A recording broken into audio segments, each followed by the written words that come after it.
Okay, here's my video for you. I'm trying to install it in a 2010 Volvo XC60. This was working, but now when I start the engine,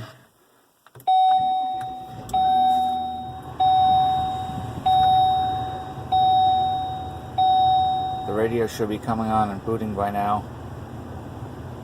I'll give it 10 seconds to see.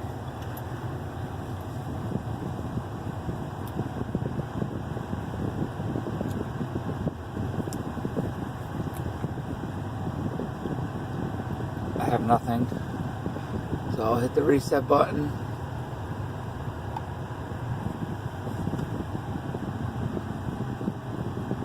And still I have nothing.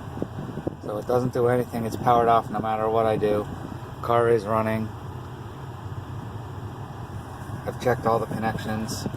I've checked the fuse on the back of the radio. So I have nothing at this point. Alright, bye.